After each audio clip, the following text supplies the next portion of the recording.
Mister எடிஸ் மெய் என்பவர்களுக்கு உங்கள் பாரம்பரிய வைத்தியர் உங்கள் ராஜசூரியன். அற்புதம் ஆனந்தம். மெய் என்பவர்களே, இப்போ நிறைய பேர் பார்த்தீங்கன்னா ஆண்கள் ரொம்ப அவசரப்பட்டு எனக்கெல்லாம் ஃபோன் பண்ணுறாங்க. நிறைய பேர் ஃபோன் பண்ணுறீங்க. எங்கள்கிட்ட மருந்து இருக்கா அப்படிங்கிறதுலாம் பிரச்சனை இல்லை. எங்கள்கிட்ட எல்லாத்துக்குமே மருந்து இருக்கு. இப்பயே சொல்லிடுறேன், எல்லாத்துக்குமே. வைத்தியன்ட்டு எல்லா மருந்தும் எங்கே எப்படி இல்லாமல் இருக்கும்? வைத்தியன்னா அவன்கிட்ட எல்லா மருந்தும் இருக்கும். அது ஒரு கேள்வி கேட்டுக்கிறது.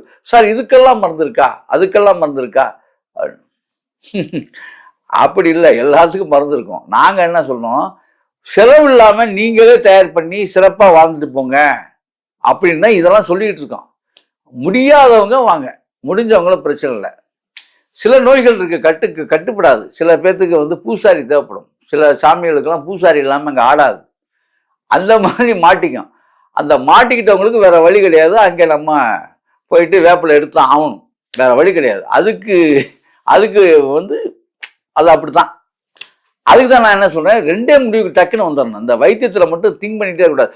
உடனே சில பேர் பார்க்கணும், ஃபோன் பண்ணி, சார் இந்த அரைச்சேன் சார், அது மாதிரி தான் சார் சாப்பிட்டேன், ஆனால் அப்படி வந்து அப்புறம் நான் தூண்டி கேட்பேன். ஏன்னா டைம் தான் எங்களுக்கு போயிட்டு இருக்கேன். இந்த வீடியோவும் பார்த்துவிட்டு திரும்ப எனக்கே வர்றது, அது எவ்வளவு, இந்த சுண்டைக்காய் சொன்னீங்களே சார், அது எவ்வளவு சார் வாங்கணும்?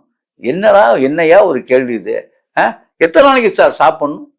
அந்த வீடியோ போய் பாரியா திரும்ப அப்படின்னு. இல்லை சார், எத்தனை நாளைக்கு சாப்பிடணும் கரெக்டாக சொல்லுங்க சார். யோ, உனக்கு நோய் எவ்வளோ நாளைக்கு இருக்கோ, இது ஒரு அறிவாங்க. நோய் எவ்வளோ நாளைக்கு இருக்கோ அவ்வளோ நாளைக்கு சாப்பிட வேண்டியதானே. நோய் விட்டு போகிற வரைக்கும் சாப்பிட வேண்டியதானே. இதில் என்ன கேள்வி இருக்கு? எவ்வளோ நாளைக்கு சாப்பிடணும்னா இப்படிலாம் கேட்பீங்க. அதனால இந்த மாதிரி எல்லாம் ஒரு கேள்வியை கேட்கக்கூடாது. நோய் இருக்கிற வரைக்கும் மருந்து தேவை. நோய் போயிடுச்சுன்னா அப்புறம் அதுக்கு தேவை, தூக்கி போட்டு போக வேண்டியதானே. இது என்ன கேள்வி இருக்கு?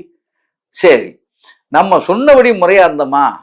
நீங்களே எனக்கு ஒன்றும் பிரச்சனை இல்லை. என்கிட்ட வந்து பொய் சொல்றதுனால உங்களுக்கு ஒன்றும், நிறைய பேர் பொய் சொல்றீங்க. முறைப்படி, நான் சொன்ன முறைப்படி சாப்பிடாமே என்கிட்ட சொல்லிக்கிறது. ஆனால் சாப்பிட்டேன் சார், கரெக்டாக வந்தேன் சார், ஆனால் கொஞ்சோண்டு இது மட்டும் ஒரு நாள் தான் சார் சாப்பிட்டேன் அப்படிங்கிறது. இதெல்லாம் தவறான விஷயம். பத்தியம்னா பத்தியம் கரெக்டாக இருந்து கரெக்டாக சாப்பிடணும். அப்போதான் நாட்டு வைத்தியத்தில் நீங்கள் ஜெயிக்க முடியும். அவ்வளோதான்.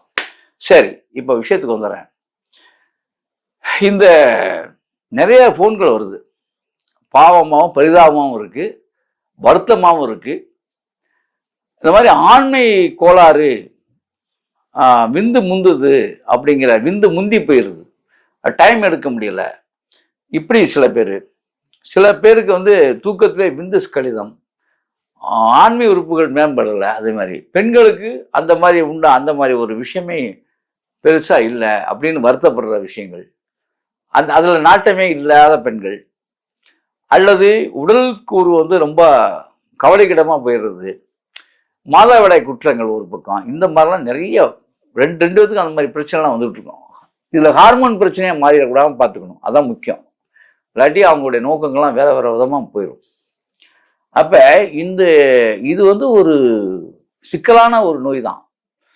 அப்போ இது எதனால வருது? சுகர் பேஷண்ட்டுக்கெல்லாம் நிறைய வந்துடும் அது. ஏன்னா அந்த மாத்திரை மருந்துலாம் அவங்க சாப்பிட்றதுனால வந்துடுது. அப்போ இவங்கெல்லாம் அதை, சுகர் பேஷண்ட் உண்மையே சொல்கிறேன், சுகரை போக்கி கொண்டாலே உங்களுடைய ஆண்மை பலப்படும். அப்போ சுகரை போக்கணும்னா நம்ம என்னன்னு, நம்ம பாரம்பரிய வைத்தியங்களையும் மேற்கொண்டீங்கன்னா சுகர் போகும். முறையா பத்தியம் இருந்து முறையா நீங்கள் செயலாக்கம் பண்ணீங்கன்னா கண்டிப்பாக 90 நாள்லேயே சுகர், எப்பேற்பட்ட சுகரையும் க்ளோஸ் ஆகும். எதுக்கு சொல்றேன்னா, சுகர் சரியா போயிடுச்சுன்னா உங்களுக்கு ஆண்மை சம்பந்தமான ஆண்மை கோளாறு வராது. அதுக்கு தான் சொல்றேன். சரி, அப்ப என்ன செய்யறது அப்படின்னா, அற்புதமான விஷயம். இந்த ஆண்மை பலம்பெற இந்த கடலை இருக்கு பார்த்தீங்களா, கடலை, வேர்க்கடலை வந்து வேர்க்கடலையை நல்லா மாவு, அதாவது பனங்கருப்பட்டி இருக்கு பார்த்தீங்களா, பனங்கருப்பட்டியோட வச்சு வேர்க்கடலையை நல்லா அரைக்கணும். பச்சை கடலை. இத மதியத்துல நல்லா பனங்கருப்பட்டியில சுக்கு சேர்த்துக்கணும். நல்லா சுக்குத்தூள் வந்து 1 ஸ்பூன் சேர்க்கணும். வறுத்த சுக்குத்தூளை நல்லா வறுத்து வணக்கி, அதாவது இந்த சுட்ட சுக்குத்தூள் நான் சொல்றது, சுண்ணம் தடவி சுக்க நெருப்புல காட்டி அந்த மாதிரி எடுக்கணும். சுக்க அதுல மேல இருக்க தோல்லாம் பார்த்தீங்கன்னா கருகி போயிடும். சுக்கு உள்ள இருக்கும். அதை இடிக்கணும். அதை இடிச்சு அதை வந்து 1 ஸ்பூன் 1.5 ஸ்பூன் சேர்க்கணும். எதில் சேர்க்கணும்? நான் சொல்லக்கூடிய இந்த பொருள்களில் கடலை பச்சை கடலை பச்சை கடலைன்னா வெயிலில் காய வச்சு கடையில் விற்கிற கடலையை வாங்கினீங்கன்னா வேஸ்ட்டு. பசுமையான கடை, அதாவது பச்சை கடலையை அந்த சீசனில் வாங்கணும். பச்சை கடலையை வாங்கி ரொம்ப கலரில் ஒரு 10 நாள் நீங்கள் சாப்பிட்டாலே ஆண்மை பலம் இருக்கும். பச்சை கடலை, பனை வெல்லம், அதே மாதிரி இந்த சுக்குத்தூள், இந்த 3ஐயும் மிக்ஸ் பண்ணி நல்லா அரைச்சி நல்லா உருண்டையாக சாப்பிட்டீங்கன்னா அவ்வளோ டேஸ்ட்டாகவும் இருக்கும். அப்படியே கம்பு உருண்டை மாதிரி இருக்கும். அது ரொம்ப உடம்புக்கு ஆண்மையை பெருக்கக்கூடியது, ஆன்ம பலத்தை விரிக்கக்கூடியது. அதே மாதிரி பெண்களுக்கும் பெண்மை உயர்த்தும். இந்த இது 2 பேர்த்துக்கும் தான் சொல்கிறேன். அதே மாதிரி நீங்கள் இந்த விஷயம் ரொம்ப ரொம்ப அற்புதமானது. கம்பு, பனை வெல்லமும் கம்பும் போட்டு இடிக்கணுங்க. நல்லா எடுக்கணும். இதை விட வறுத்து கம்பை நல்லா வறுக்கணும். நல்ல இளம் வறுப்பா வறுக்கணும். வறுத்துட்டு அதோட பனை வெல்லம் போட்டு இடிக்கணும். பனை வெல்லம் தான் முக்கியம். உண்மையான பனை வெல்லம் வாங்கணும், அதான் முக்கியம். அதுல சுக்கு நல்லா ஒரு கிட்டத்தட்ட 2-3 இன்ச்சு, அதாவது ஒரு கைப்பிடிக்கு நம்முடைய ஆள்காட்டி விரல் நீளம் சுக்கு இருக்கணும். நல்லா போட்டு இடிச்சு எல்லாம் ஒன்றா கலவையாக்கி நீங்க சாப்பிட்டு பாருங்க. நிறைய விஷயங்களா இதுதான் தேவாமிர்தமான்னு நீங்க கேட்பீங்க. கருப்பட்டி கலந்த கம்பு,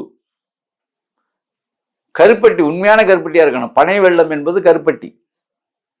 அந்த கருப்பட்டியும் வறுத்த கம்பும் சேர்த்து இடிச்சு, இது விளையாட்டுக்கு சொல்ல, டேஸ்டுக்காக மட்டும் இல்லை.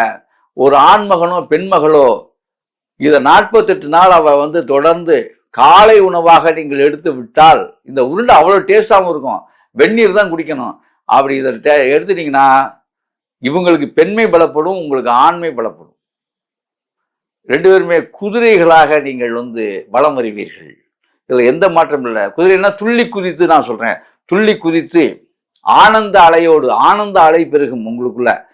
இதெல்லாம் ஆனந்த அலை பெருகணும்னா இந்த மாதிரி உங்களுடைய உணவு முறைகளை நீங்க மாத்திக்கணும். கம்பு உங்களுக்கு தெம்பு, இல்லற வாழ்க்கையில் இல்லை வம்பு, அதனால் நீ கம்பை நம்பு.